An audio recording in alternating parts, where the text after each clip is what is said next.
Hi there, it's Tracy. Welcome to Flirting After 40. Oh, every week I feel like I take a deep breath when I do this. Um, and I wish that like one week I didn't and I had some amazing news and some joyful content to share. It's unfortunately just not that way right now. I have been targeted now on Facebook. Date mature single women. And there's a picture of this lovely woman sitting on a bed that looks like it's her grandmother's or our grandmother's or our great grandmother's with the dust ruffle and the pink duvet that is flat and the flat pillows. And she's like sitting there posing in her. Fuck! I'm not that. Like these ads keep like showing up for me on Facebook, and I don't like I know I'm older. I know I'm 45 years old. I don't feel like I need Facebook to remind me that I'm old. But they feel like really old. Like I don't feel like 45 is old. I feel like I still do the things I want to do. I'm still active. I have young kids. I don't know.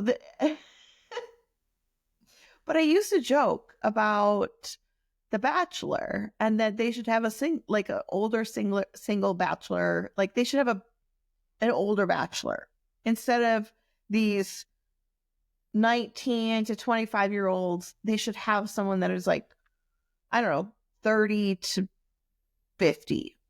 And then they did that and it was a flop. And now I'm getting all these mature mature dating requests on Facebook. Ugh, I just can't. So I got off of all of my dating apps. And I just chose to get off of it. I was just annoyed. And I feel like today I'm just in a fucking mood. Like I want to run people off the road. And don't get me wrong, I'm not going to hurt anybody. I'm just in this mood of intolerance. And that's how I felt about the dating apps. I was just intolerant of the bullshit I kept seeing. And I'm intolerant of the haze and the shitty comments and the just bullshit responses. So I deleted all of my profiles, like closed everything down. And then my friend, she reached out to me. She's like, I know you decided to not do all this anymore, but I heard about this dating app, Raw or RAW, but I'm going to call it Raw because I don't know what else to call it. Where it's supposed to be an app where it gets rid of catfish because you have to post a selfie every day. So I'm like, okay, I'll try it. Y'all, it's worse than the others. I actually do have some funnies for you today at the end, but like an 18-year-old liked me. I can't. Like, why the fuck is an 18-year-old liking a 45-year-old woman? I mean, yes, I'm amazing, but I'm 45 and you're 18. So last week or the last 2 weeks I shared with you guys it was a pretty big story, a pretty impactful moment in my life. And I was feeling kind of down. And I was feeling like I just don't want to do this anymore. And I think probably a lot of people that are in my situation that are dating or trying to date feel that often. Like, why am I doing this? I don't know if you guys believe in things like this, but sometimes the universe shows you what you need. Last week, I got a call from a guy who I haven't talked to in legit, really talked to in probably 17, 18 years ago. It's been a really, really long time. So I'm working, doing my thing. I get this call. I don't have the number on my phone. And I check my voicemail and it says, let's call him Sam. I can't think of another name right now. Hey, Trace, it's Sam. I know we've been talking in a while. I am just calling to say hi and catch up. Give me a call. And I'm like, I think I did. I actually texted him and I said, like, holy fuck, like, are you okay? Like, why I haven't heard from you in forever? Like, are you okay? Like, what's up? And he texted back, yeah, I'm good. Just wanted to catch up with you. Give me a call when you can. And I'm kind of a skeptic in the way of like, okay, he must be calling me because he needs something. Like, people don't just call you just to call you. So our backstory is we met in San Francisco after divorce number 1. And we met at work. And I eventually became his boss. So this is my like one and only bad indiscretion work story. But we started kind of dating. We never even we were never even a couple or anything like that. We kind of started dating when I was not his boss. But he is 5 years younger than me, so I guess maybe I'm a baby cougar. I don't know. Like maybe, oh God, like he was young at the time. I mean, I was young too. So, and I'm going to say there is something really exciting about workplace flirting, romance. Like you want to go to work. Maybe that's how we should encourage people to come back to the office, by encouraging people to date within the office, because you know what? That's a pretty fucking great idea. But I really looked forward to seeing him every day. Anyways, we were young. I was living out of a hotel. I was living out of the Hyatt in San Francisco. And he would come hang out with me. I remember we just had a really great time. He had an apartment in San Francisco and we would hang out and drink beer, eat pizza, God, to be young, and eat jalapeno potato chips and play Guitar Hero for hours. And then make out or fuck or whatever. And it was just this glorious time of my life. So anyways, Sam, is that what I call him? Okay. So Sam calls me and I'm skeptical. I'm like, dude, why are you calling me? And he's like, hey, like, I'm starting a new job. I'm going to be living in a hotel in San Francisco temporarily, like 3 days a week. And I thought of you, like, and I was thinking about all the good times we had. And we proceed to talk for 3 hours. And given I haven't talked to this person in 17 years, like really. We talk for 3 hours uninterrupted, just about life and reminiscing, but not in a not in a flirty way of like, I want to get back together with you. It just was a really nice, like, trip down memory lane. And, um, I'm getting emotional because, like, the kindness that, like, he shared with me about, um, how I hoped kind of shape him. And he reminded me, he said, do you remember you found my apartment for me? And I actually, like, I know the apartment he's talking about, but I don't remember finding it for him. But it sounds like 100% something I would do. And he said, you found that apartment for me. And you guys, it was a killer apartment in San Francisco. It was in this basement and it had a walk-up little patio. It was a 1 bedroom. Like, it was killer. It was so good in the marina. And he said, you found me this place. And he said, I have moved back there, like, left there and moved back there 3 times. And,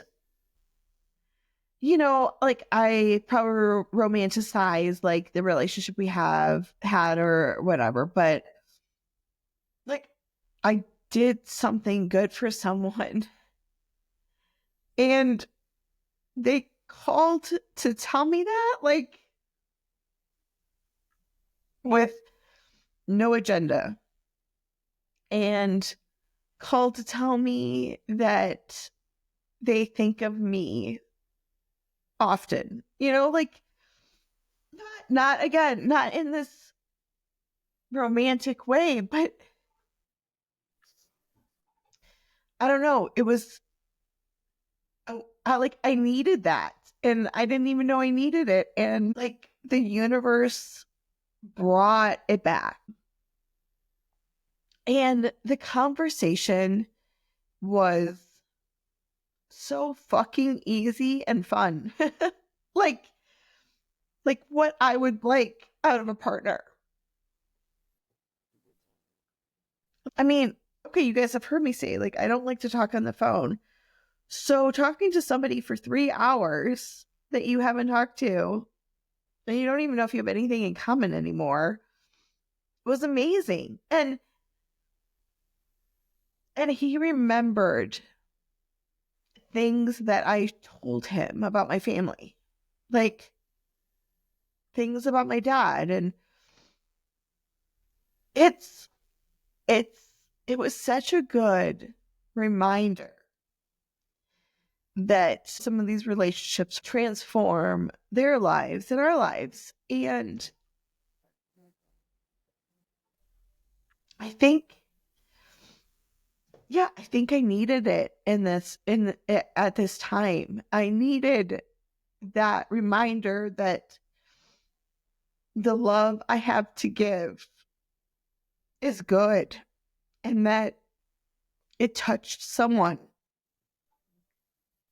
And, like, it might not equate to, my person long term, but we really had a fucking good time together. And he remembers, me showing up for him, and he remembers the good things. I think it's funny. He told me that I was the only person he's had room service with ever, which I'm like, oh my God, dude, you gotta live a little more. So it was pretty sweet. And then I reminded myself, because I did a post here about I hate Valentine's Day, that he and I were together on a Valentine's Day, and I was living in the hotel. And in downtown San Francisco, there was a pillow fight where people just came out from wherever you were, and it was an all-on fucking pillow fight of people. And he was like, oh my God, I hadn't even, like, I I haven't ever thought of that ever yet. And like, I have this memory of that. And then I was able to share it with him. And then the world, I feel like, works a very funny way because I took my kids this weekend on a staycation and we went to a hotel about 40 minutes away from my house. Just me and the boys, and just a little like, cause I couldn't do a big spring break. So I was like, we're going to just a couple days away. And I kid you not, I turned the TV on one night and we're eating pizza and salads in bed and, just like winding down. And there is a pillow fight competition on the TV. I don't even know this exists. Okay. But on ESPN or whatever it was, there was a national pillow fight, regional, whatever fucking, like, are you kidding me? And I know this all probably is out there normally, but to me, it feels like such a coincidence that I was feeling really down. I get this call. We reminisce. We talk about pillow fights. I take my kids on this thing. And then there's this pillow fight competition. And I don't know what the fuck any of this means, except I feel like the universe is talking to me. Don't know what it's talking to me about yet. Maybe I need to go get my ass in a pillow fight. I don't know. But what a random phone call to receive. And how amazing is it to have someone pop back into your life that you never expect to hear from again and hear beautiful things about yourself and be able to share that back. And I just feel so fortunate and lucky for that. So, oh my God, our funny for the day. Okay, getting on Raw. Y'all, shit is off the hook there. There's this 64-year-old man who liked me. Aww. He says, I prefer monogamy. Other choices are negotiable. I do like sex daily. And you guys, when I'm 64, I get sex daily. But I am being a little judgy because he was like, he looked really, really, really, really old. So I get the 18-year-old liking me. And then I get the 64-year-old liking me. Like, what am I supposed to do with that? Another guy says something I would like to try again. And he answers a threesome. Like, good. I don't blame you, dude. Like, go you. But if you're trying to get a date and you say you're monogamous, putting that you would like a threesome on your profile is probably not the best thing to do. And for the win, I get a like. Interested in amazing dick from someone who won't promise you a load of bullshit he never meant just to give you his mid-level dick and start acting like the insecure nipple hunting grown ass little man child that can't look himself in the mirror and dumps it on you for trying to love his sorry ass? ? So, okay, you guys, I can't believe I'm going to say this. HMU, I don't know what that means. I should have looked that up before I posted this. And if you do somehow find your way into my feels, just know I will love you. So I love you. All right. Thanks. You guys. Like, I can't even make up the atrociousness of this profile or all of that. It's a shit show out there. And I don't know what to do about it. Like, I don't know how to overcome this. I tried a new app. I don't think this is my place, but time will tell. Fuck. Oh my God. Okay. So please send me some men, please. I'm telling you guys, I have a finder's fee. Like, send me good people. Recommend me to your friends. I don't know. Like this, it can't get much worse than it is. Thank you guys for listening. Always a pleasure. And I will talk to you next week.